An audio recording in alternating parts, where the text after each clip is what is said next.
Greetings everybody and welcome to the 4th Neo Tokyo News Twitter Spaces recording.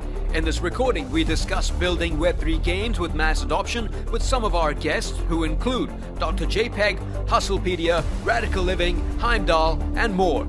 Among the greater discussion, some of the topics discussed in this Spaces was, should you focus on tokenomics or fun? What are some of the issues with not paying game devs when developing a game? What are the biggest challenges faced when developing a game? The roadblocks alongside the path to mass adoption? And obviously, how can you educate the end consumer about crypto gaming? If you enjoy this type of content, please follow Neo Tokyo News on Twitter so that you don't miss our future spaces about gaming, crypto, NFTs, and metaverse in general. With that being said, let's get right into the spaces, and I hope you enjoy. Let's rock and roll. Appreciate the update on the news. Okay, so the topic is building Web3 games for mass adoption and lasting impact. Let's hop right in. We have two other hosts here, so Block and Hustle, feel free to hop in at literally any point. I want to kick it off, maybe get a quick background bio and a super quick overview of our three main guests and the projects that they are associated with. Dr. JPEG, let's start off with you. Let's get a little summary here and figure out who you are, what you do. Yeah, what's going on, guys? My name is Dr. JPEG. My family owned a rug store, so we were looking for ways to expand the business, and I saw Web3, and I was like, this is perfect. We can sell rugs online, it's less overhead, and, it's just, it's been great ever since. No, okay, sorry. All right, my name is Dr. JPEG. Got into crypto in 2020, started trading, made some money, had fun, started doing alpha calling, helping people trade NFTs, make money in a group called NFT Research Lab that I co-founded with Darren, who is a citizen as well. Awesome dude. And we got a bunch of people in Neo Tokyo. We're super excited about that. So shout out to all of our day one minters on the S1s. And yeah, man, I was like, we're supposed to be the crypto Illuminati. I was like, let me see what's up with this. And there's no games. It was like all DeFi and just trash. So I was like, all right, I'm going to try and make a game. So started making an arcade game, and only intention was to, just try and make a fun game, good user experience. Started getting feedback, as you guys know or may not know. Hopefully you do know. Neo Tokyo is an amazing community to network in, so started kind of sharing the game here and there with people inside of Neo Tokyo, and super grateful, man. Like, we just had a ton of people come on to help us out and assist us in different ways as we grew. It's super organic. How it happened, started flying around the country with Hustle and, going to these different conferences. We're going to gaming conferences, NFT conferences, talking to people. Met with team at Scrapyard in San Francisco, met him in Miami, and just talking about the space, and just the idea evolved. So started as just trying to see if I could build a game, and now it's a platform where, gamers can earn NFTs, right? Like play to own, and we pay game developers. We'll host their games for them. Each time it's played, they get paid. Love it. And you somehow found a way to get an MD, PhD, and another doctorate degree all at the same time. It's pretty incredible. Let's move on to Radical Living of Scrapyard game. Yeah, so I'm Radical Living, and much like JPEG, I'm an original mentor of Neo Tokyo. Got in there. Let's back it up a little bit, I suppose. I got into crypto probably in late 2019, and my first NFT was the Elio Trades Golden Bull, and from then on I was hooked. I started getting more into them, into Doge Pound, etc. Missed the Bored Apes Mint because, went on vacation, but we're not going to talk about that. And as things came about, I learned about this Neo Tokyo thing, got involved with some friends of mine in the group, and we were able to get into Neo Tokyo. And while we were getting into Neo Tokyo, I was also blessed with the privilege to be able to teach one of the first, if not the first, crypto NFT class at a high school. So in the midst of doing all this, I was teaching these kids about NFTs, about crypto, about, trading and maintaining and making money in general. And so that was is a really good start. And I almost got 2 kids into Neo Tokyo and the original, but their teachers made them put their Chromebooks up, so they missed out, sadly. But yeah, so when I got into Neo Tokyo, much like JPEG just said, that it was supposed to be gaming the Illuminati, and there wasn't really any games. We had a bunch of people that had some experience in certain areas, several of who I recruited to help build the scrapyard. But again, no real games. And so I was looking around the space, not just in Neo Tokyo, but all around the space, and people were talking about the metaverse and how we're going to have interoperability, and there was really nothing out there. Okay, best case scenario, people were talking about building, something where you have a skin in the game, and that's about it. And so I wanted something a little bit more substantial, something that would actually have some impact and some value, that would add value to these holders of these NFTs. And so that's kind of where the scrapyard was born. And so within the first few weeks of the Neo Tokyo Discord being opened, I was able to bring on Lightning Melon, who's in the audience, Bleed Kale, who is phenomenal, and then White Oak Kong as well. And he's a Web3 dev. And so we were able to all come together, and we started building this project. And so, and as some of you some of you have played the game, it's fun. It's awesome. It took us a while to get there. It's built in Unreal Engine, but it got us there. And so and I've done some game development stuff, kind of on the side, hobbyish for a couple of years, but nothing like this. And Bleed Kale being deep in the industry, with his Uptick community, and then Lightning Melon being a phenomenal coder and modeler and in-game asset designer. I mean, it's worked out really, really well for us. Right on. Appreciate you hopping on, chiming in. All right, let's hear from Captain Heimdall of the Citadel game. Thanks for that intro, man. So I'm Heimdall, and I make up numbers in Excel for the Citadel game. No, yeah. I handle all the economic, creating a sustainable game economy for the Citadel. Actually was the first economy to be validated by Machinations to be a sustainable game economy. A little bit of my background: I got into crypto back in 2017. My first crypto I ever bought was Ripple. Not much of a cryptocurrency, but I did make some good money on it. And then, my journey kind of went to VeChain, and I invested in some other cryptocurrencies. And then I kind of forgot about crypto for a couple of years until I saw an Alex Becker video. And he was talking about Neo Tokyo and all this stuff. And that's when I got into NFTs. And I used all of my crypto on NFTs. But I will say, I actually showed up late. I wasn't a day one citizen. I showed up after all the riddles had been solved. And then I spent about a good 3 weeks backtracking through Twitter, going and trying to solve all the ones for the legendary citizens that, I think nobody else ever found another one. But I did spend a good amount of time doing that. But eventually I landed at Citadel. I found them through Twitter. And I was actually looking to work on an on-chain NFT game because I'd seen Wolf Game and Whale Game and all these other games coming out. And I had basically reverse engineered and tried to figure out why these weren't working, and economically, right? Why the tokens were kind of going to zero. And Fleet Commander and the guys over there, they were thinking exactly the same thing as me, that a DAO would solve this kind of issue and kind of plug the leak.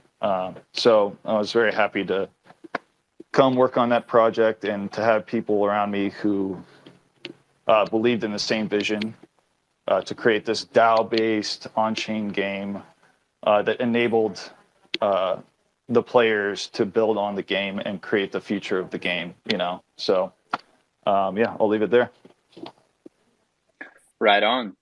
Now, we do have a bunch of hosts here.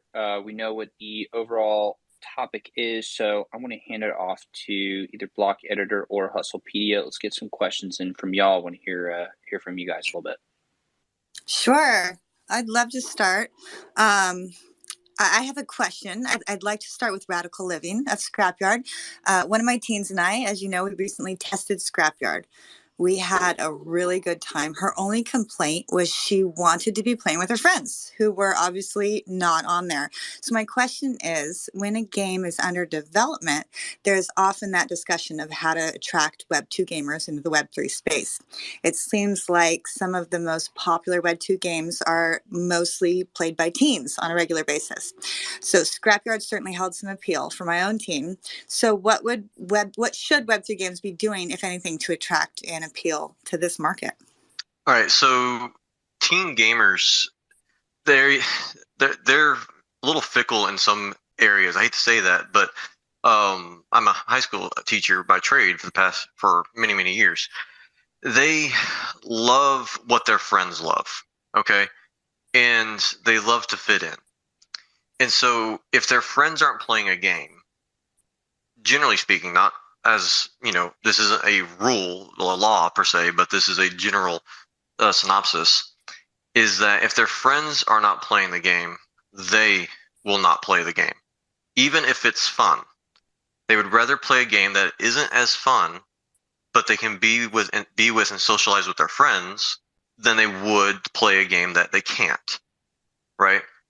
So we need to make games not only that are fun, but have some social connection, some social mechanic in it as well, where they can cooperate, where they can team up, where they can compete against each other. These games are going to be the games that succeed. Because, again, we are social creatures, and teens more than anyone. That's my short synopsis on that question. Yes, I mean, I totally get that. And actually, I didn't know you used to teach a class on this, which is so interesting because I'm sort of doing that this year. But I can see when I have more of them playing and testing these games together, how I'll be able to get a better view of what they actually like, because it seems like, when a game is good, all they want is one of their friends in there to enjoy it with, right? And I want to pass that question off to Dr. JPEG as well, if he has something to say on that. Yeah, so that's a great question. So in regards to how we're going to scale Non-Fungible Arcade is we currently have Citadel Slayer. If you guys haven't seen the game or played the game, it's basically kind of like Double Dragon, Contra, Teenage Mutant Ninja Turtles, Turtles in Time, like the arcade game. That's kind of what gave me the inspiration. But you can pretty much, spray and slay. So the focus is partner with strong brands and strong communities, and then play on nostalgia. So we start with that game. We have 3 other games that are currently under development, and the focus is interoperability. But first, we need proof of concept. So we operate in seasons. Seasons are 6 weeks long. Season 1 is going to be proof of concept, right? Like, you can talk shit to your friends. You guys can play at the same time, but it's not cooperatively in that effort. Season 2, we're going to focus on co-op, player versus player, and then moving forwards after that. It's going to be more focused on customization, expansion, but interoperability is going to be key for us from the beginning. So actually having use case utility, which I know the Scrapyard, their team, by the way, are amazing. All those guys are just hands down amazing people. So I can't say a lot comes from you, bro. Yeah, no, dude, no, seriously, bro. We sat at yacht. Dude, we were on a party on a yacht, and we sat and talked about video games for an hour. So, yeah, it was great. Amazing. It was great. But for their team, if I can speak for you guys and for our team, interoperability is huge. We want to give utility and value to NFTs. So now it's not just something you'd be like, "Whoa, look at my ape in my wallet! Isn't this so cool?" It's like, no, you can actually do something with it. Yeah, I completely agree with you, JPEG. And I'm going to follow up, if that's okay. I've kind of memory lapsed that we're supposed to be using our games to kind of answer these questions. And so I'm going to go ahead and mention basically how Scrapyard is going to try to expand and accommodate the social aspect that the teens crave, right? So, much like JPEG, there's communications, leaderboards, seasons, etc., that will be implemented. Battle passes will be implemented into the game. But not only that, but we also have team battles to where you can actually team up with your friends and take on other teams. And beyond that, on an even grander scale, we will be implementing what we call gangs. All right. And so to get an idea around this is that they're essentially guilds, right? And they're, it's you and 39 of your closest friends, and you can level up your gang and gain perks that benefit you in the game, whether that be a death race mode or a team battle or a battle royale, etc., right? And then you also have the gang wars, where you can actually war against other gangs. And so there's a very competitive, very social mechanic that we're implementing with all of that. Okay, I didn't realize you were going to have the team battles. I actually just thought of that the other day because I was thinking, these kids, they are Fortnite addicts, right? And it's all waiting in the lobby for your friends to show up and play. So that's huge. And I love that you guys are doing that. Let's see. Heimdall, did you have anything to add to this? I actually, I was wondering if you could repeat the question for me, just so I can answer. Yeah, we're talking teens in Web3 games. Like should Web3 games be trying to attract teens? And if so, what can they do to do that? Okay. Yeah, and I'm just going to add on to what Radical Living said. I don't know if I think that team playing is the most important aspect. I don't know if he said that. I'm not trying to put words in his mouth, but what I'm saying is that there's a certain aspect, I think, to crypto games and in general to games, about earning things and kind of the solo play journey also. Like, for example, in Diablo 2, people do thousands and thousands of these runs just to get items, right? Of course, you want to show them to your friends and do PvP later, but that's like solo game time, hours and hours and hours spent just to pick up some item that rolls randomly, and you kind of win the slot machine, basically, right? Because Diablo 2 is basically a giant slot machine. But I guess I'm getting at is that that's not our main focus, but we will have ways for people to view what their friends are doing and kind of, measure their progression against other players. Of course, our game is on-chain, so it's a little bit different than Citadel Slayer or Scrapyard, which are both, I think Scrapyard looks awesome, by the way. I want to try it out. But there's going to be like, for example, like leaderboards. You're going to be able to see like, oh, okay, you'll be able to name your ship, so you'll be able to see like whose ship is earning the most, or which marauder ship killed so and so. There'll be kill mails that show up in the Discord, like my ship got destroyed by fleet commander's ship, or like I'm destroying Flamesang's ship. But overall, that's really up to the community. So we're creating kind of like a base layer protocol, right? A minimum viable game for the community to build upon. And of course, in our next iteration, we'll have PvP and ways to directly battle your friends. So we'll also have local voice chats. So if you're mining in a certain region, the channels will show up in the Discord. So it'll be kind of cool. Like you won't have access to it unless your NFT exists on the blockchain in a certain region.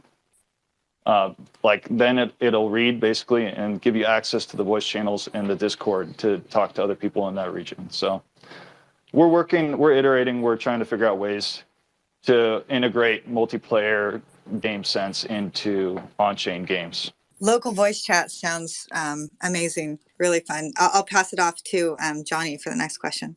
Yeah, I'll go with a different angle here, but that it could feed off of the mass adoption question and the question that was just posed with teens and multiplayer social aspects, etc.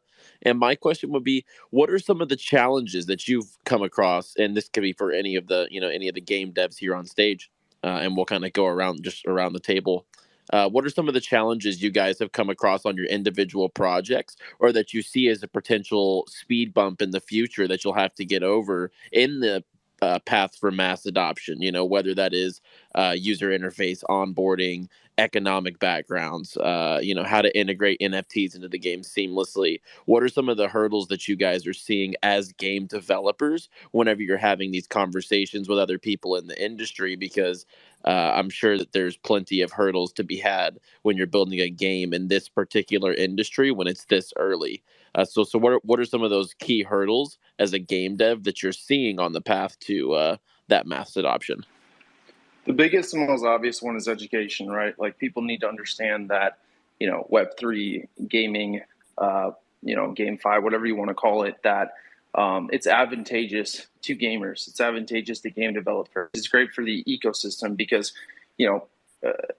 once upon a time in Web2, you have an economy where, as a gamer, you purchase things from, a platform or from a company, from a corporation, where it's a one-way street. You pay them for skins that you do not actually own. You're more or less, I guess you could say, borrowing them, however you want to think of it, but you don't own it outright. You can't sell it. You can't even give it away to somebody.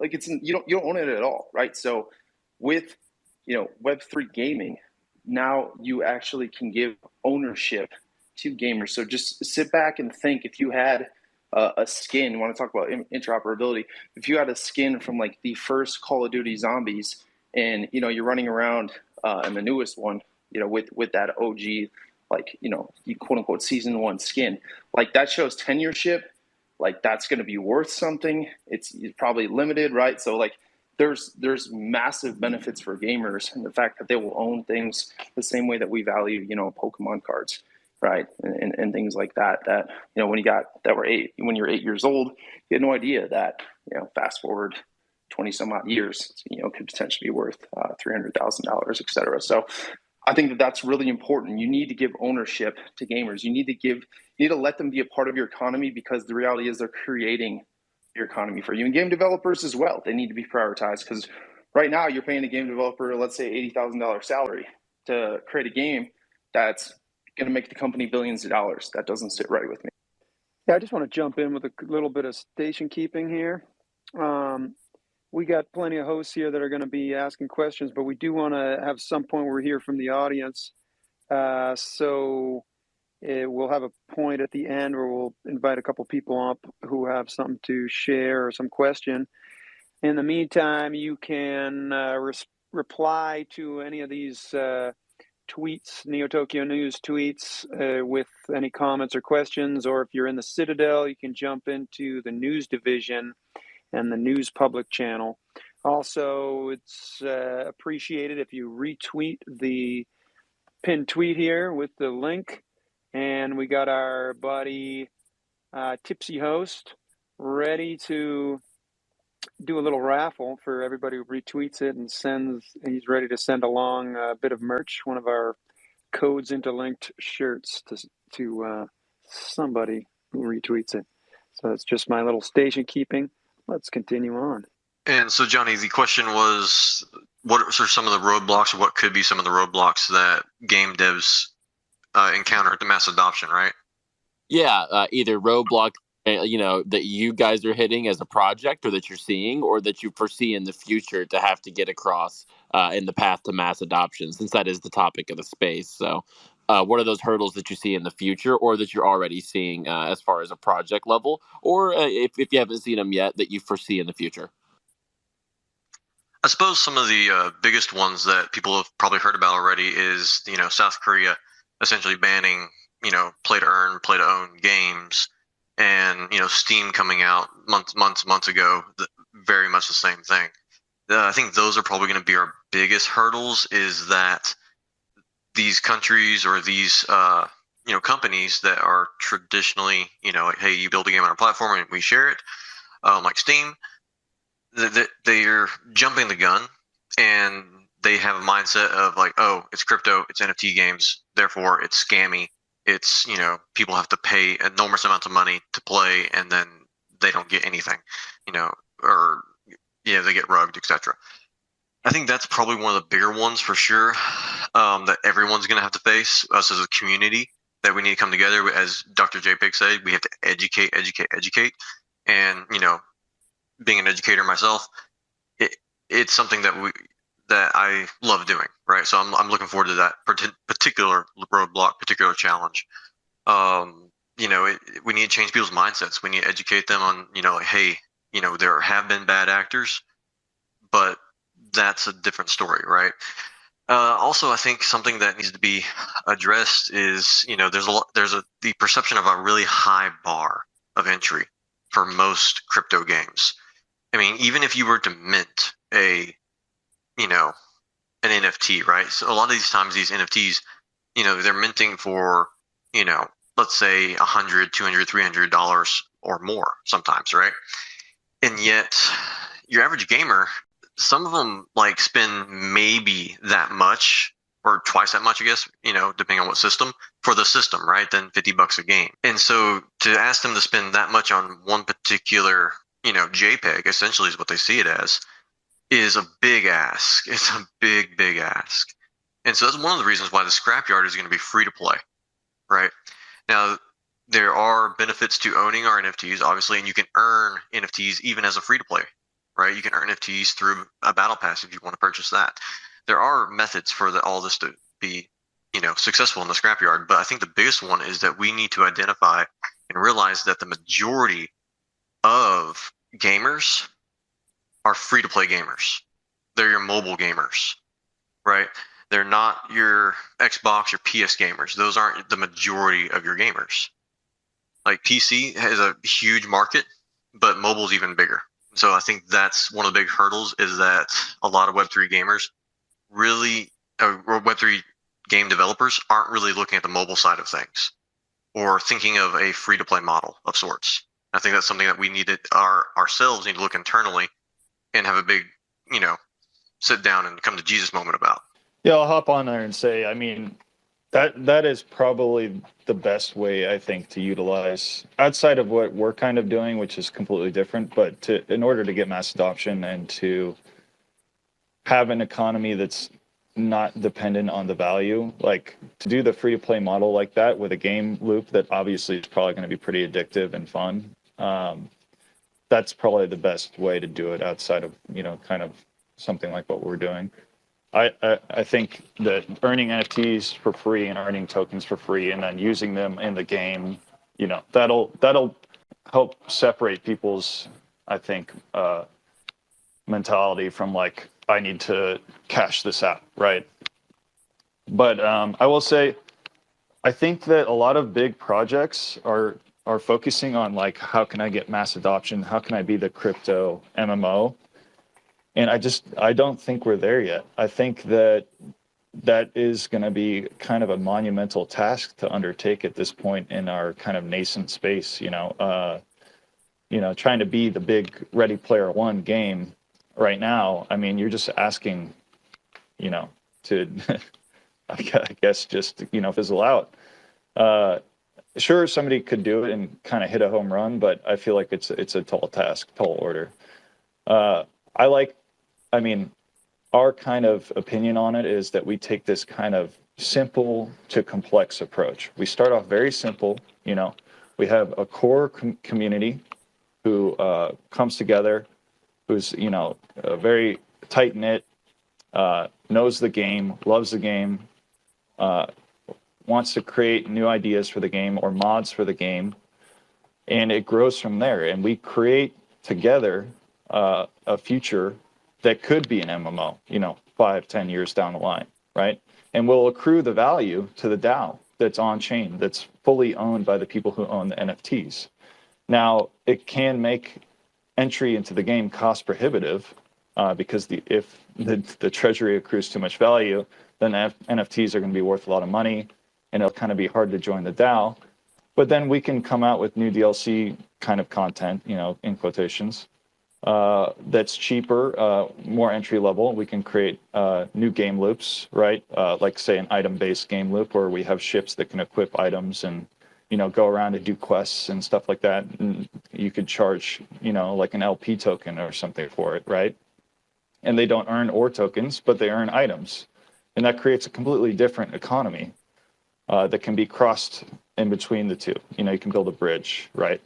And they can actually earn say, items that could be equipped to the main NFTs that earn ore tokens. And so the say giving an ore boost to that, right? So they'll want to purchase it from the people who are playing an NFT, ship that is more entry level, more available. So I guess what I'm saying is the goal is to start very simple and then kind of grow with the community and see what the community wants, see, where we're going to take the future of this game, and, just basically be on the blockchain. The game is going to be here as long as Ethereum's around because of how we built it. But yeah, so the approach we're taking to mass adoption is just outlasting everybody. Nice. I like the approaches all around, and I think that that shows for the quality of projects as well. So excited to see that. Yeah, I was just wondering what people thought in terms of like the angle you're going for. If you're trying to like check off all the boxes, or if there's like more importance towards getting games that are really engaging, build a large player base, have like a real fun, addictive, game loop, or if there's more of a focus on like the economics of it and get people to understand that they can profit and while they're having fun and having like a tokenomic system that stands out. I know the Citadel game, I know that one has like a really strong tokenomics. You guys were the only group, I think the only game that really passed like Machinations review last year. What do you think about that one, Heimdall? I'm sorry, what exactly were you asking? Well, the question's more about what would be the priority? More so to focus on the tokenomics and the economy of the game, or just the fun aspect of it? You can do either or, I think. I think like I was saying before, like the Scrapyard, the game looks awesome. Like it looks like a lot of fun. It looks addicting. It's got a cool game loop. Like you're playing these cars and you're going around and you're blowing up the other cars and you have skills that are related to your NFTs. I feel like that you can kind of like YOLO. You don't really need tokenomics. I mean, obviously, yes, you want to think about it. You want to be methodical. You want to, but you have the ability, because the game is fun, people want to re-spend the tokens in the game, right? For a lot of on-chain games, like let's say Wolf Game or, the other ones that didn't work out so well, or let's say Wizards Game, or I forget the other ones, but people didn't want to re-spend the tokens in the game because they didn't enjoy the game. They just wanted to make money on the game, and they cashed out, and then the liquidity pool got destroyed. And when there's no liquidity pool, I'm sorry, I don't know where Wolf Game's at right now because the whole bug and people weren't generating wool tokens anymore. But once the liquidity pool is gone and people can't earn money, the game kind of just dies off. So what I'm saying is, for a more typical game that people are used to playing with, an engaging game loop, I think tokenomics can kind of take a back seat, right? Obviously, you want to focus on it and you want to make sure all your ducks are in order. But for an on-chain game, I think you really need to focus on the tokenomics, because your on-chain game is the NFTs. And if the value of the NFTs goes to zero, nobody's going to want to play the game anymore, right? And there has to be some future proposition for the game, right? Citadel game is in a sense, it's a decentralized video game company. It's not just a game. It's more so a company with a game attached. And so you're an individual shareholder once you own an NFT in the game, right? Sure, you can go and play and earn ore tokens, but you could also be in the Discord. You can be coming up with ideas for future adaptations of the game. Or, you could be working in any one of the groups that are going to be in the DAO, we could even start a venture capital fund once we have enough Ethereum in the treasury, the sky's really the limit with this. I wonder if JPEG, you got any differing opinion on that? I've heard you talk quite a bit about just, getting something that's really, really fun, brings you back to like your childhood and playing in the arcades and stuff. Or do you have any different thoughts on that, or Different thoughts on what?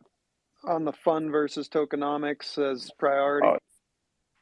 Yeah, I mean, if you ask me, if you ask gamers what matters to them, tokenomics or fun, they're gonna choose the latter all day, every day. So respectfully, I understand, what he's saying. Like, you need to make sure that grass is covered, right? Like, you need to make sure that you have money to sustain through through things, and make sure that you're able to grow the business and be successful, right? Like, you got to figure that out, right? So that's where, quote unquote tokenomics is important, but he's operated like a business, and make sure that you're covering your expenses, and everything's right. But to me personally, I think that fun it's the reason why people play games. They don't give a shit. Like, they spend money on Call of Duty. They invest hours, which time is much more important than money. You can always get money back, can't get time back.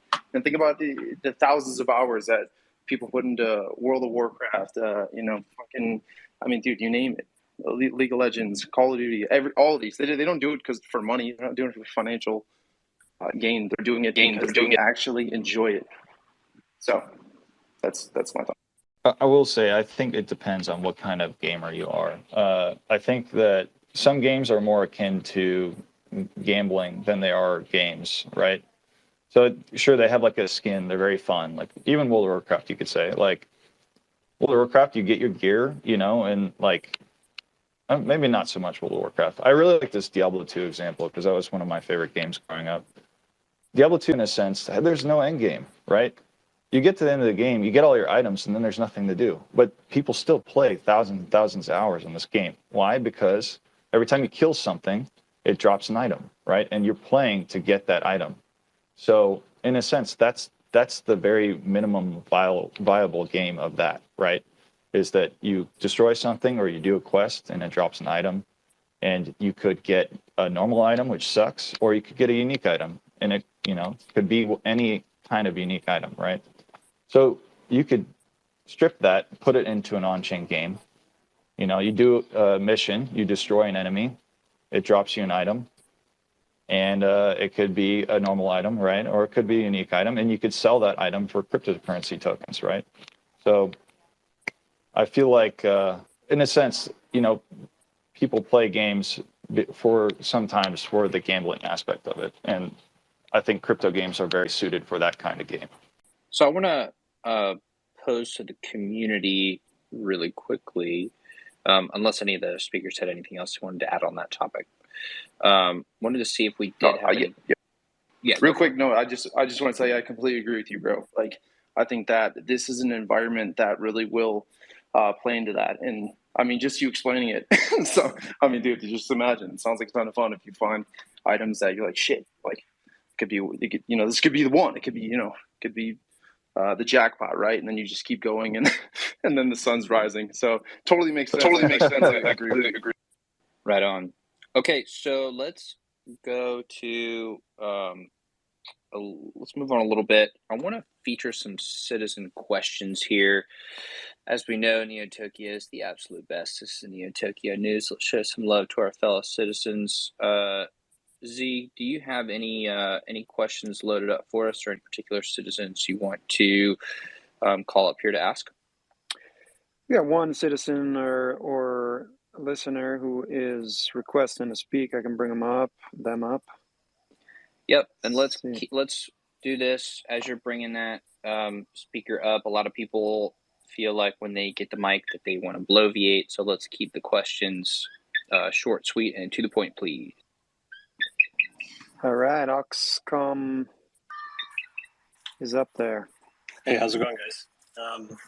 Yeah, I'm a game developer. I've been making mobile games for about 10 years. And I just thought it was cool. You guys are doing this stuff. I'd love to talk more about it. My question is really about like the fun part of it. I know there's like the gambling aspect of this, and there's the fun part of this. And I'm definitely on the spectrum of fun, like how to make games fun and interesting for people to play. And I kind of debating with myself, like, what's the best way to approach making crypto games? And so I guess my question is, like, in the mobile gaming industry, like, typically we'll make a game, we'll, make it fun, and we'll get some, like, early adoption, and then we actually have to scale up with UA, like paid acquisition. And so we either like an IAP-based game or ads-based game. Have you guys thought about that kind of stuff? Like how you actually get to a larger market and scale up, and the challenges of doing that versus like kind of just starting with like an exclusive community of just, NFT holders. I'm just curious. Yeah, I think it's going to operate kind of similar to Web2. So I think you're going to have to look at your user acquisition cost. We're incentivizing things a little bit differently. So we're partnering again with strong brands, strong communities. The best, by far, the best way to do business is referral. If I'm down in Miami and Hustle tells me, hey, you got to go to this restaurant, I don't think twice about it. I'll go check it out because that's my boy, right? But if I see an ad on Instagram or it just pops up and I don't know the brand, I'm gonna have to see it probably like 7 times, right? So I think that building an organic community is really, really important. So we're starting with brands, and then we're gonna build out and scale out. But yeah, from there, we're really incentivizing people with prize pools. So we're kind of running things on the gamer side, kind of similar to like an esports tournament, more or less, if you will. So to play into the discussion earlier about gambling, we have prize pools that are going to be large. Our season 1 prize pool is $500,000 in USDC. That's available to people just for playing our game. So that's something that as we grow, we want to get spotlighted. But yeah, you're gonna have to spend money, just like everything else. Shout out to you, by the way, for being a game dev, dude. Would love to chat with you more and see what you're working on. And any way I can help connect you with any resources you might need, just let me know. Yeah, go ahead if you want to follow up. Okay, yeah. So yeah, super stoked to have you in the space and the question for sure. And yeah, as JPEG said, shout out and mad respect for you for being a game dev, especially in the mobile space. And so as far as like the user acquisition and the scalability and the acquiring users, etc., is concerned, our approach is somewhat similar to JPEG's, but a little bit different because our game is built not initially as we're bringing in onboarding projects, allowing their users to have a in-game ability because they own an NFT from that community. So like Neo Tokyo has one for both the S1, S2, Bored Apes have one for theirs, etc. Right? And so our current, I guess you could say go-to-market strategy, user acquisition, is to start partnering with some of these communities, which several communities have already reached out, and looks like we will be doing. There are some collabs to be, shared out in, the midterm, long future for sure. And so we were going to be doing AMAs in a lot of these communities. The first one being Neo Tokyo to pay homage, and mainly because all our core team are Neo Tokyo citizens. And so during the AMA, we're actually going to allow people to play our game, right? Allow people to play it, let them record it, share it out, etc. And then we'll hop from community to community doing AMAs and letting them play our game. And those who play our game during those AMAs, will be whitelisted. It's really that simple. And as far as I'm branching out to the broader scope of things, is as we're doing this, we're going to be partnering with Uptick, which is Bleed Kell's company. And I'm not sure if everybody knows here, but Uptick actually marketed the I believe it was the multi monsterverse or something like that. It was a real recent game. Yeah, the Disney Mirrorverse. Mirrorverse, there we go. Yeah, Mirrorverse, which is hilarious because some of my students brought that up yesterday. It was like, hey, because I was showing them my game and they were stoked about it. And they're like, hey, have you seen the Mirrorverse? I'm like, actually, I know the guy who marketed that. And so he's on our team. And so that's kind of our strategy, is to partner. Relationships, as JPEG was saying, are very important, because if Johnny says something, JPEG's going, right? If JPEG tells me, hey, you should go here, check this out, I'm going. Okay, it's a no question asked kind of thing, because we trust our friends, we trust each other. And so same thing, kind of branching out amongst different communities and allowing them to share their friends and have that network effect, along with traditional Web2 ad placement, etc. Yep. Thanks, guys. Yeah, right on. We have thanks for jumping up here. We have Tipsy Host also, who just jumped up with a question or comment. Tipsy.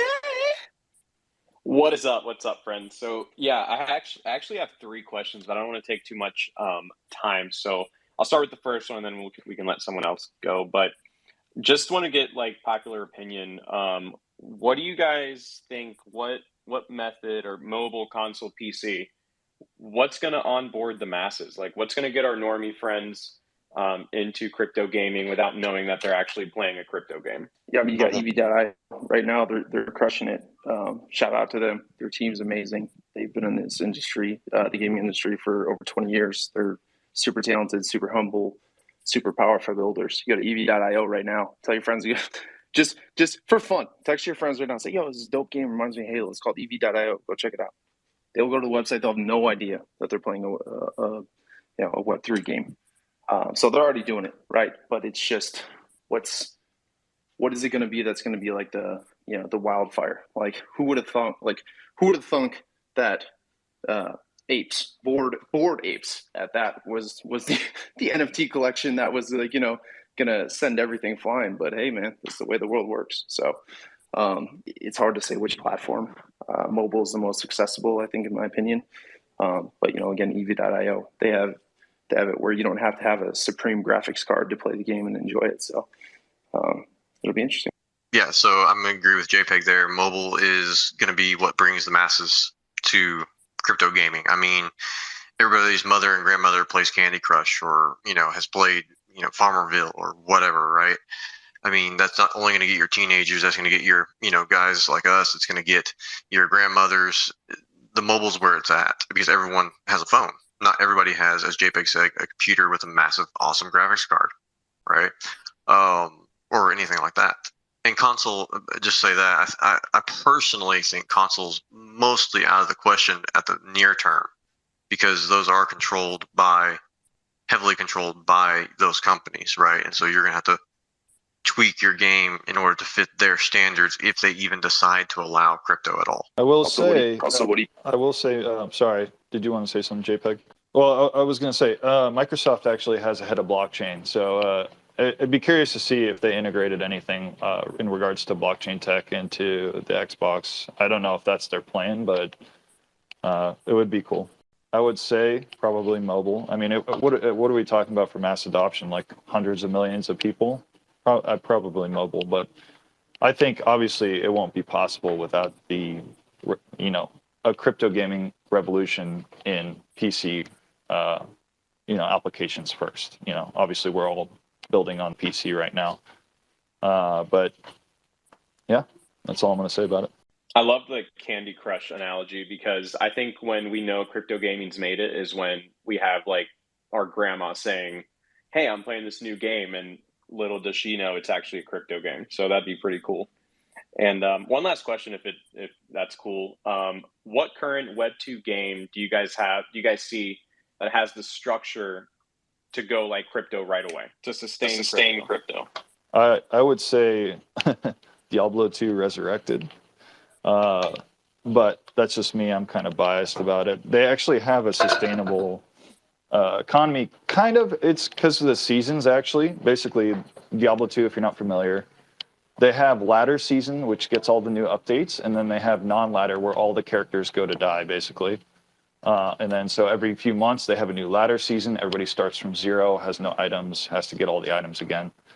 And so there's been a website called d2jsp.com that's been around since, it's been around for over 20 years now.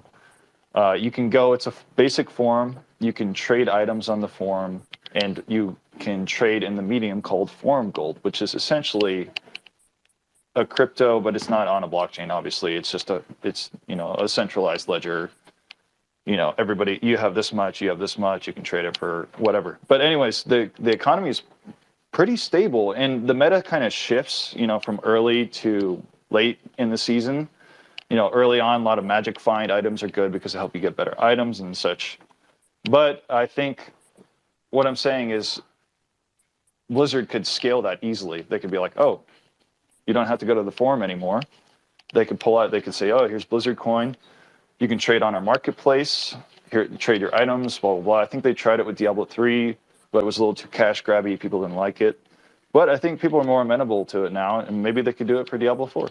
I'm not saying they are, but Microsoft also is trying to acquire Activision Blizzard. I don't know if they did yet, but there you go. By the way, the other hosts, don't be afraid to jump in and answer these questions as well. I mean, there's a lot of games out there. Maybe not. One thing that we need to realize is crypto games. is not every game requires a token, right? You can be strictly, earning NFTs. And so with that in mind, things like, I hate to say it, but like Fortnite, I'm sure we've all seen, the image of where Goku's blasting, or slicing someone up with a lightsaber, right? And so like that right there is interoperability, right? It's different IPs all coming together. It's very, very centralized, obviously, but it is a step in the right direction, in my personal opinion. As far as like games like the tokenomics and things like that are concerned, I think, Heimdall here, like he hit the nail on the head. Like there are games out there that could use a cryptocurrency just like they use an in-game currency, right? There's many games that could be suitable for that. And a lot of these games that are very gotcha games, right? I guess what you would call them, like, hey, you got to collect them all kind of games. Those games are very suitable for the NFT spectrum. I just want to make sure like everyone heard what Radical Living just said, because it's so important. Not every game needs a fucking token. That is so important. Like, no, I'm serious. Like, it's excuse me, I don't think I cussed. Just saying, if any of my kids are in here. Sorry about that. No, you're good, bro. None of them are here. I'm just joking around.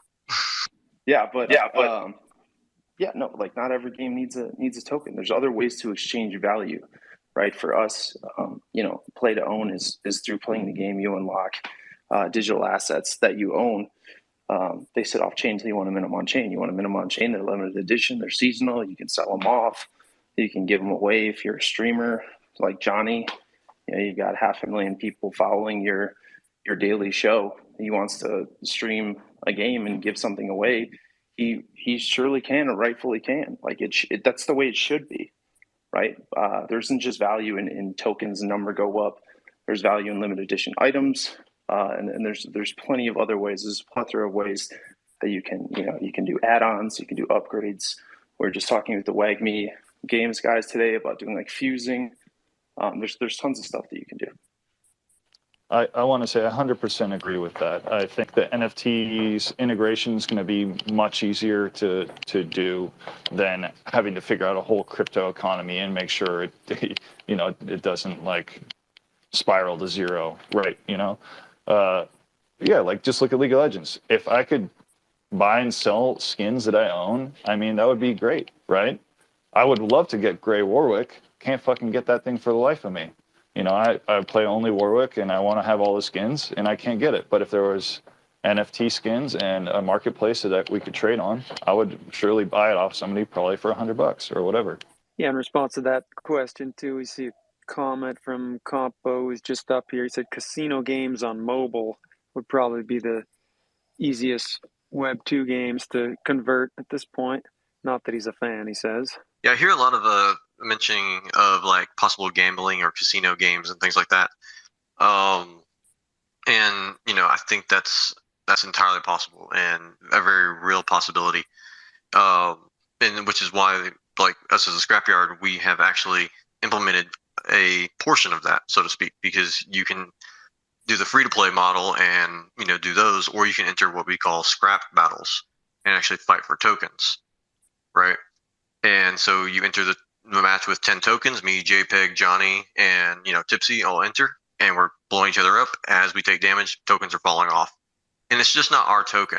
We will also have weekends where, with our partner communities, we'll have tokens that we bring in. It's like, hey, you want to bring in your ape coin and fight over ape coin? This weekend you can do that. You want to fight over bytes? This weekend you can do that. Those type of things, right, with our partner communities and whatnot. Love that. Hey, I really appreciate y'all taking the time to come up today. This was great. Thank you for answering my question. Good to have you, man.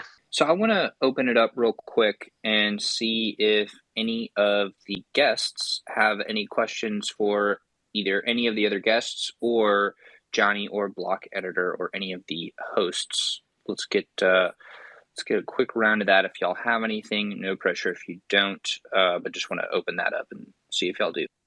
Sure. Questions. Yeah, JPEG, who does the art for your comic stuff? Because that stuff looks awesome, man. Seriously, man. Yeah, so that's my girlfriend. So sorry, guys.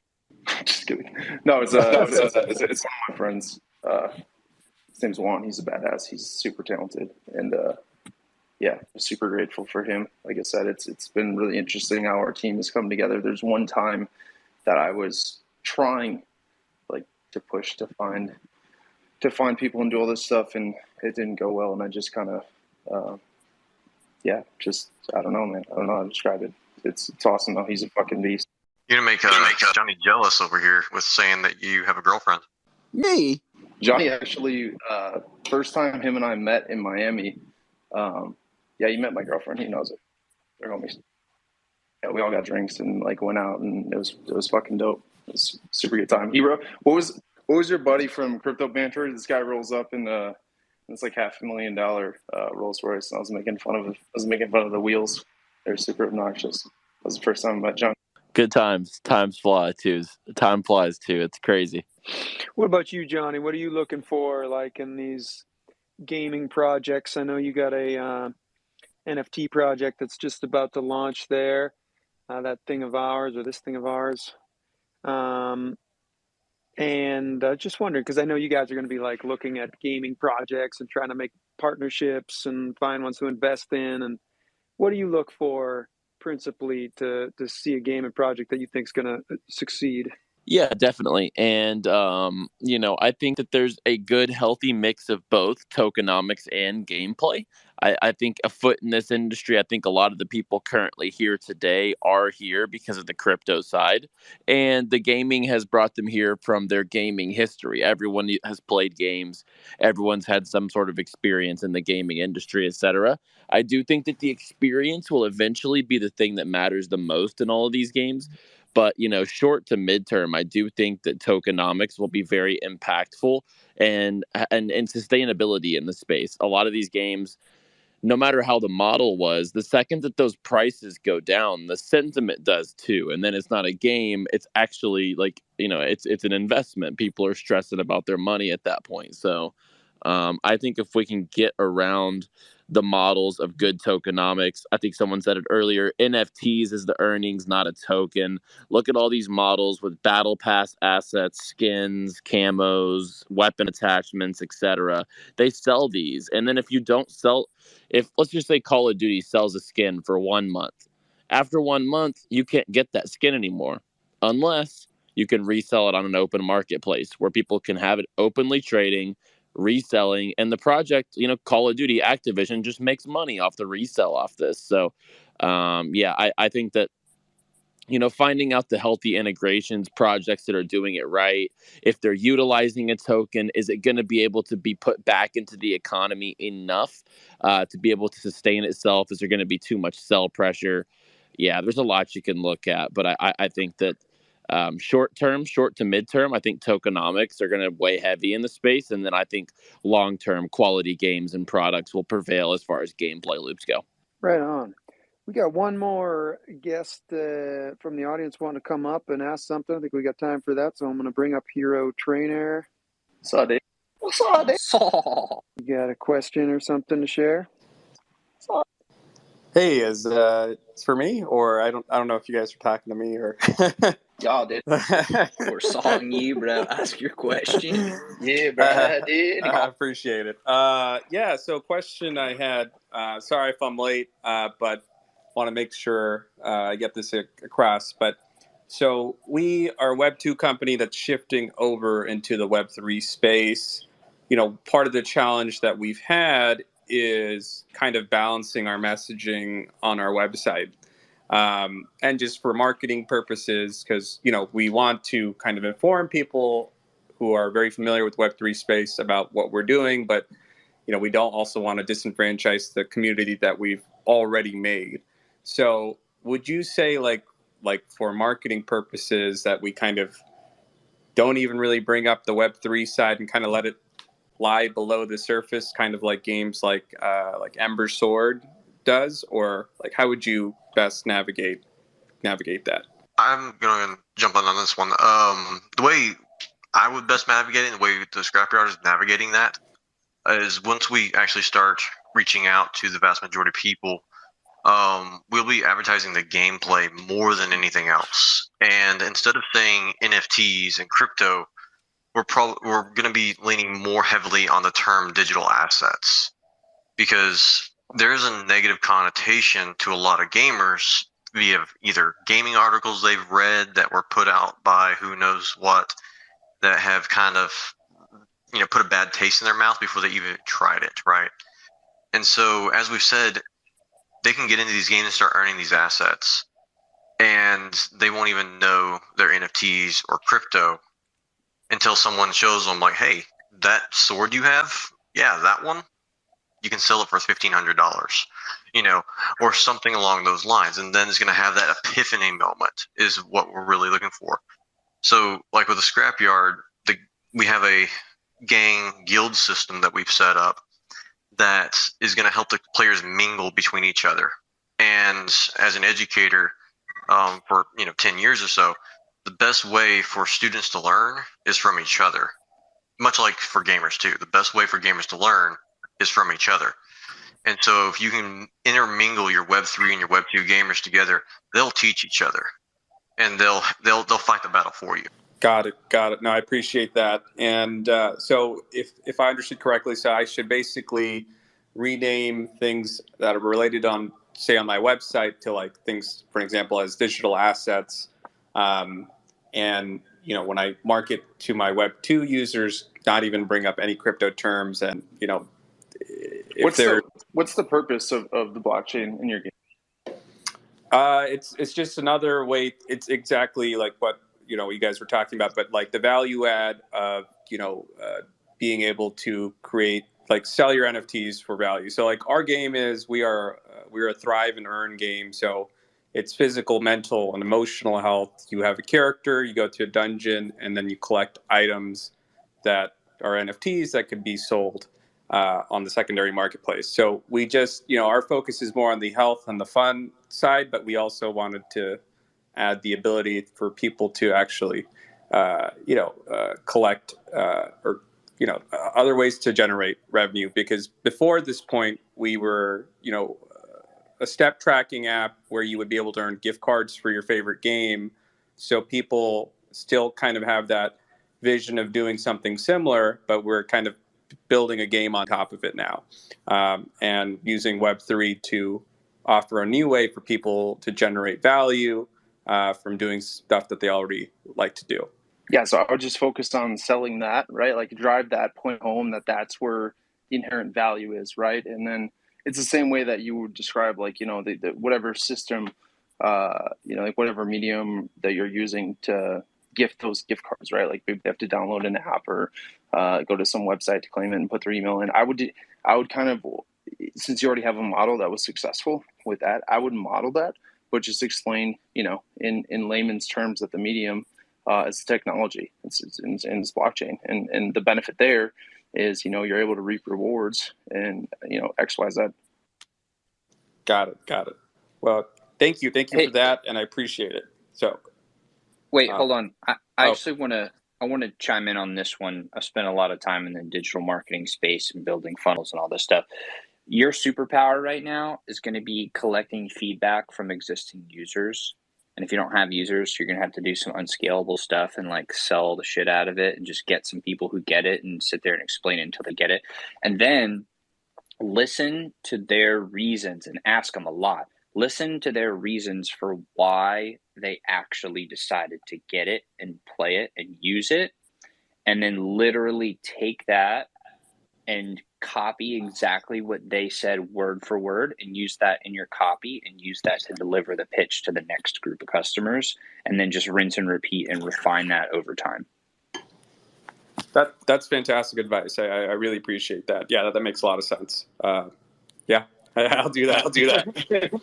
And then one other thing on top of that is you can also then show different landing pages to different customers. So if you're targeting, like, for example, Facebook ads or YouTube ads or Twitter ads or whatever, like, who you're targeting, who you're pushing traffic from or grabbing traffic from.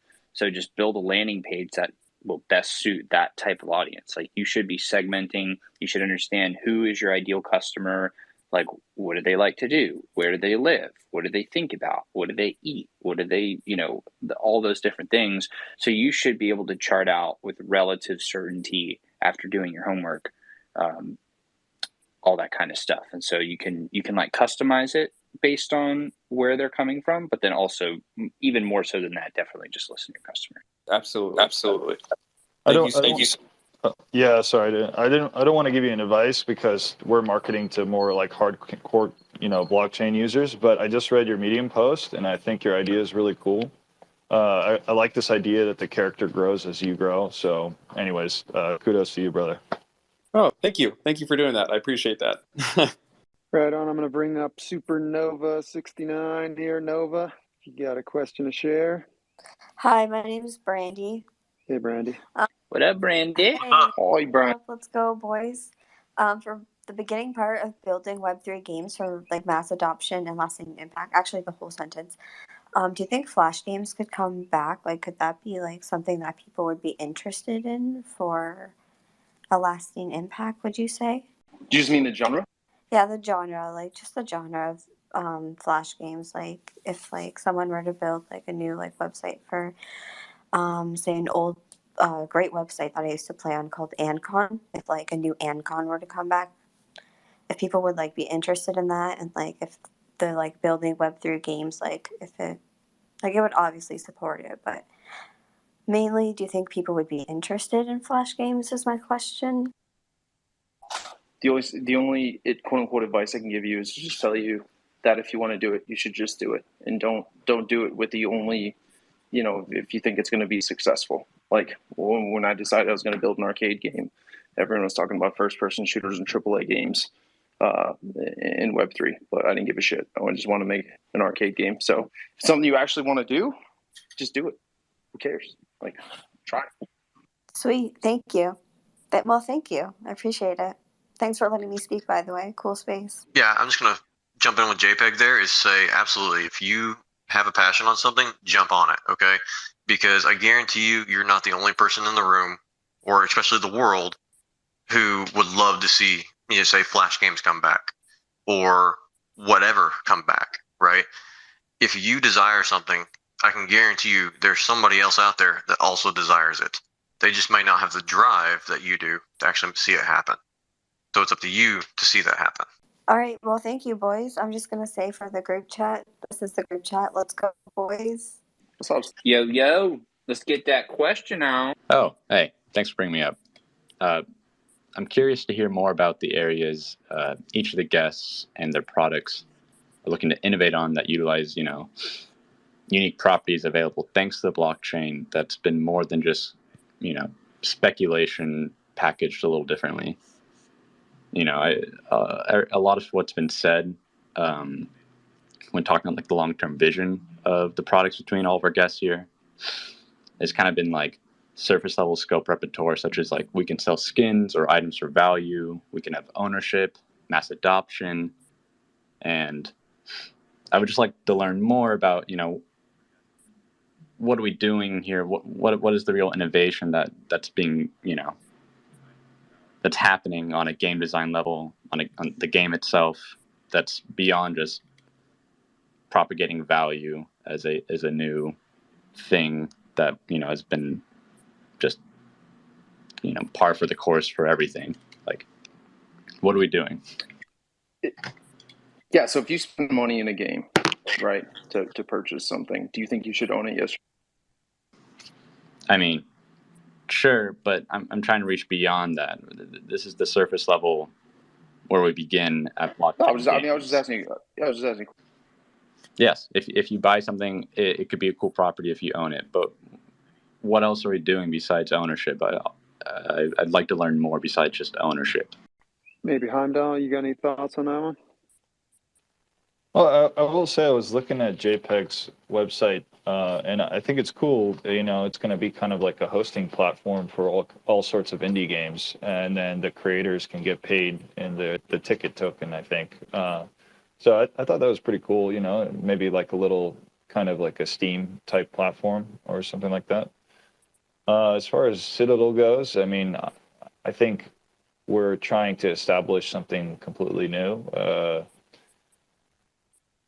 I mean, a DAO-based on-chain video game, company that's, inherently going to last as long as Ethereum lasts is, something that hasn't really been done before. And I'm, pretty excited to see where it takes us, as a community, as a team, and yeah.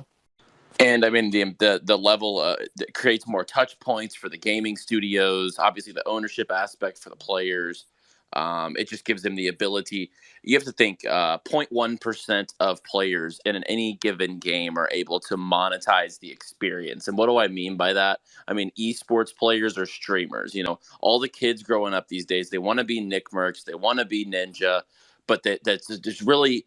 It sucks to say, but it's like the athlete stat almost at this point. It's really hard to become that Nick Merckx or Ninja, just as hard as it is to go pro in a sport at this point. It's a very sought after thing. And, people want to be able to monetize their experience. So I think for the players, that's part of it. It is a way to potentially monetize the experience. And then, like I said, I think for the game studios and developers, I do think it's a way to create additional touch points on like a marketplace experience with the assets.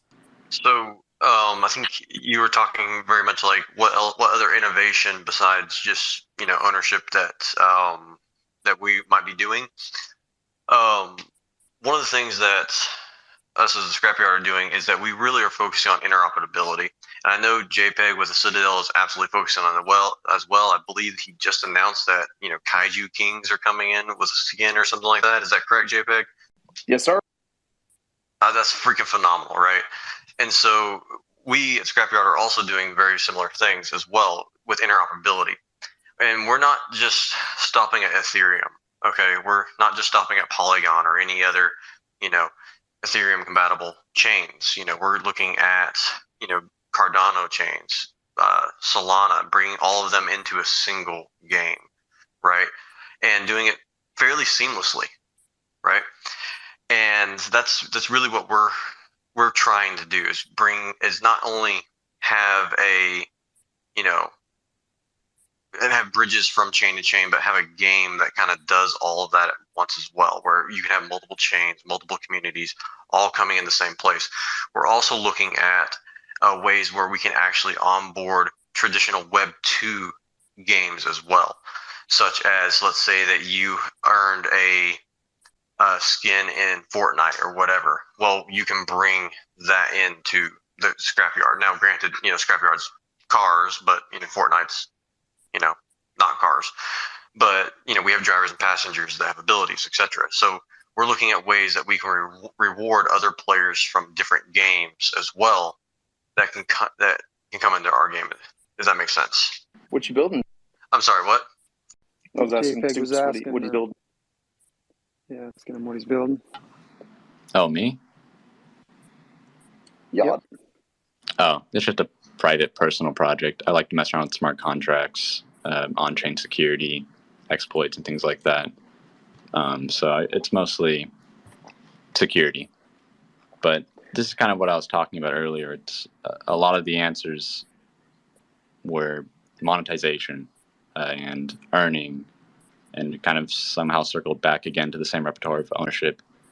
What I'm pointing at is that there has to be some level, at least I would just hope so, that there is other Wait, elements I think your of pinned game tweet on your design. profile is all about monetization of how to turn 20,000 wool into 6 million wool. So trying to understand, like, are you here? Do you have like a point you're trying to make? Hold on. Or, like, Hold on. I think maybe there's a bit of a disconnect here. What it sounds like is you're trying to dig into the specifics of each individual project and try to understand the secret sauce of what makes them so awesome. No. And I would say that's pretty difficult to ascertain with a couple minute space here. So what are you actually asking? Are you asking for the games in particular? Or are you asking about just the space as a whole? Like, specifically, what are you getting at? What I'm getting at, is there anything more to the products or projects that you're building besides unlocking monetization? Is there any new elements that are being taken advantage of or properties available because of the blockchain that is more than just we can earn stuff and we can have ownership and that we can monetize. Like, game design is a wide, it's quite wide. I would argue that there's probably a lot of unique opportunity to utilize it more so than just let's make money. I would say if that is the existing understanding of these projects that we've decided to bring on, then I would suggest you do a bit more research and really dig into them, and then you'll probably be able to answer your own question there. I think I'd just Plus, like to jump in there. On top of that, you don't actually need to innovate in every single new business. Sometimes you just want to create something, and it doesn't actually matter if you're doing anything new. You could just be doing your version of it. So I don't really see any reason to really keep digging at the same point. It seems like you probably should go do a little bit more research into the projects, but I'm sure everybody on the all the builders here would be happy to answer. There's a more specific question after you've really dug into them. Sure. Well, thanks for entertaining me. I found that question actually kind of stimulating to think about. I don't know if I was understanding it totally correctly, but what I hear him saying is that if we're gonna go beyond and really get something that's more impactful, we're talking about the basics today, because everything's really early in this space. So we're talking about the basics and the economy and getting a fun game and stuff because we're talking about games. Now, if we're talking about how can you go a little further with that? I'm getting an echo now. I know that Heimdall and the Citadel game and many other games in Web3, everything that NFA and Scrapyard are doing also is a lot about community, bringing people together. That's one thing. I would think that it would be really cool too to see the technology, the blockchain technology used more, which I've seen already, into incentivizing healthy behaviors. We've heard somebody come up who had some kind of step, counting how many steps you take, incentivizing exercise, incentivizing some kind of environmental behaviors, or something along the energy web technology thing of sharing energy and more sustainable resources and whatnot. I think there's a lot of innovative things that can come out of this space and could be gamified. So, that I personally found that question to be, intriguing to get our minds thinking a little bit beyond just this first stage that we're at. At the same time, this is where we are right now. I'll just mention really quick the Not Stoops. He's the one that found the wolf game exploit. So that the article or the Twitter thread about the wool thing is he was making that public knowledge. So basically nobody would get hurt and that the developers would be forced to pause the wool generation before somebody did exploit it and suck up all the liquidity out of the liquidity pool. So one thing I'll say, obviously, there are a lot of elements like that a lot of us have mentioned over time about the space, Web3 gaming, and that they speak for themselves. One thing I will say is we would not see the talent leaving Web2 gaming at the level that we are seeing it. Chen coming to A16Z from YouTube gaming, Ryan Wyatt going to Polygon from YouTube gaming. I mean, these guys, he brought Dr. Disrespect to YouTube from Twitch. That was one of the biggest gaming streaming acquisitions of the decade.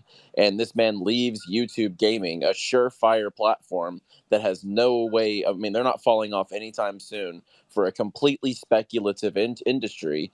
I mean, and people are seeing the most talented devs in the world come to this industry because above else, what it provides is opportunity. These independent developers who have felt under the shackles of a big corporate giant, and they're maybe the most talented coder in the industry, but they're not getting to showcase those talents because they're under wraps of a Web2 studio. I think that this is where Web3 really comes in and gives those indie developers who are really talented that chance to shine. So above else, I mean, it's innovation.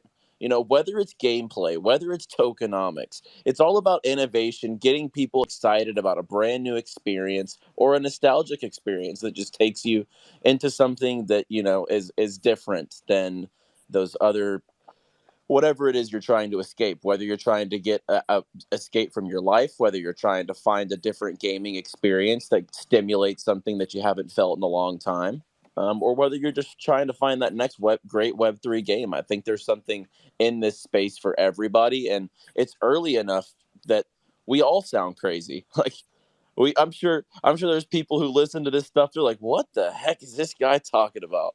So I'm sure we all just sound absolutely insane. But years down the line, I think that we'll all be pretty happy and satisfied that we took the time to do the work at this time and do the building.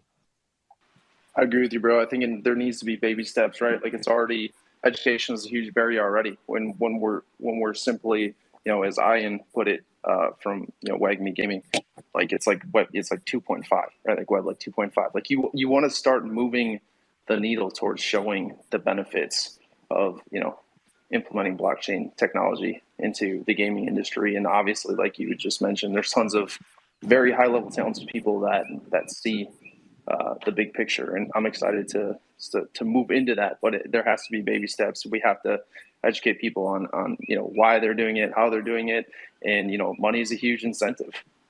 It's why majority of people got into crypto in the first place. So hats off to everyone that's here. Thank you so much, ZeHI, for putting this together. Appreciate you guys all for being here. I do have to run, but thank you. Thank you, Doc. Always Thanks, appreciate Doc. your presence. All right, guys. Well, this has been a fantastic, absolutely fantastic time. I really do appreciate everybody. Z, you want to start wrapping us up?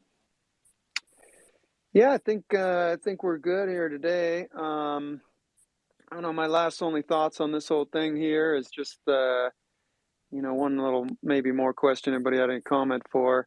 Just in terms of like the timing of the market, right? Seeing that we're in a bear market. So often everybody's seeing that as a negative, and it's like, oh, if you're trying to build and you're trying to launch something, that's your enemy. I've heard some people say that this is like a pretty spectacular time actually for building, because it gives us the time and focus to really put those efforts into building quality projects. But not only that, it forces people to really make projects that aren't just bullshit projects that are trying to take advantage of all the market excitement and FOMO, but have to really produce some product of value. So I don't know if anybody has anything to say about that. Otherwise, we're going to just wrap it up here in a minute. Yeah, I'm most excited actually to be launching my project in a dirt bear market. Just like 60-70+% down from all-time highs. Crypto gaming tokens 90+% down. Anyone who came in here for short-term gratification, they're definitely not here anymore. The community is going to be very strong. So I'm actually very happy to be launching the type of project that I am specifically as well in this type of market. I would have to agree. I think that the projects that launch now will really show themselves to be good projects. If they launch and they take hold in the community and, they survive this, sort of bear market, that I think that they have some level above, the projects that we're launching during the bull run. I also think that the next NFT bull run will probably be related to the crypto gaming space. So, I'm looking forward to that. And we've been building this whole time. We're prepared to take advantage of that as well. Yeah, gamers are going to game. It doesn't really matter what the market conditions are. In fact, if the market conditions are bad, they're probably going to game more to, get away from the daily life, right? When market goes down, people turn to a few things, mainly pleasures, whether it be alcohol or gambling or games or whatever. I hate to say that, but that's kind of the reality of things, right? Hey guys, yeah, it's not necessarily a question, but I kind of wanted to speak on the question I was asked earlier about like innovation in the space outside of like digital ownership and the gameplay design that that person was asking about. I think it's interesting because we are still so early and new at this, but I think that concept of digital ownership is being like overlooked almost in a sense, that it will unlock just vastly different forms of gameplay. Like, who's to say a company like Blizzard that creates like, multiple franchises of different games couldn't use things like NFTs where you can transfer something you win or procure in WoW during a raid, and then use that concept of digital ownership to put that into, StarCraft, where, okay, yeah, you got this gem, this mineral, whatever that you got from this dungeon. Now you can use that to build this, I don't know, whatever super robot or, this pylon thing over here in StarCraft. And it's just interesting to me because those concepts have never been designed before. But with this NFT ownership, this concept of being able to show that, hey, I won this in here and I can take this with me anywhere, that if you design games around maybe even just like resources like that, where you can unlock like different gameplay that's never been done before, where you can transfer things in between games and, win something or gain something in one game and then use it in another game to build your spacecraft or, upgrade your character in that game because you have that item that you bought. I don't know. That was just kind of my thoughts on that. I truly do think that eventually, through all this mud we're wading through right now of being so early, that there will be a standard, so to speak, that, comes forth. And when people make, their assets in whatever this standard may be, I'm not exactly sure what this may look like, that now obviously we have this, 721, token, etc. But it needs to be interoperable across all chains, across all dynamics, right? And so it may not be like a 721 or whatever ERC, right? This standard is going to be adopted by, I think, a vast majority of gaming studios, or there may be multiple standards that can bridge amongst each other, that all games will take part in some way for what you just said, the interoperability to truly happen. Yeah, because we don't really know what can be done because nobody's really tried any of this stuff. Like we're essentially the pioneers. The NFT space is, the crypto gaming has only been around for what, 2-3 years, maybe max. So it's like looking at your Nintendo Classic and going, well, how come they didn't design, Final Fantasy or Overwatch on this? Well, it's because it's so new, you couldn't do it. You didn't know, developing this technology, it takes time. It takes time, and we have taken about the extent of our allotted time here for this evening. With much appreciation to our special guests. We're looking forward to seeing the launch of these projects. And our valuable hosts here from Neo Tokyo News and beyond, all of the guests that jumped up on stage to share their mana'o and their questions. We very much appreciated it, and we're looking forward to joining you again in another Twitter space very soon. We may be having SitCap on to discuss what drives them to what they're looking for in an investment and whatnot. So that could be a next one to look out for. Anything you want to say to end us all, Ben, or anybody else? Let me run this giveaway real quick. Make sure if you are entering the giveaway, you have 10 seconds to retweet the initial pin tweet. Make sure you're following Non-Fungible Arcade. Make sure you're following Scrapyard. Make sure you're following the Citadel Game and Neo Tokyo News. That's the you'll get disqualified. You won't qualify for this giveaway. We're giving away a t-shirt. All right. So 5 seconds left, and I'm going to run this giveaway. All right. So here we go. Verify. Continue. Begin draw. Okay, so Mr. Melody doesn't follow the Citadel game. He would have won. But investgreek.crypto. You're good to go, man. He's the winner. So invest investgeek.crypto. DM me and I'll get you your shirt, man. Thanks for doing that. Everyone, make sure you follow these games, dude. Like it's been a journey following them. I love it. Yeah, just another reminder here. If you want to see us get a rep from Neo Tokyo onto the NFT morning show, so we can let them know what we're all about, blow up this tweet I just dropped. We just dropped on Neo Tokyo News. Thanks for the help there. Thanks for all the follows and the engagement. We're doing what we can to keep everyone interlinked and advance all of these great projects coming out of Neo Tokyo and help people make more connections and have more success within the Web3 space in general. So we will see you next time in the Citadel or from the Citadel. Look forward to it. Aloha.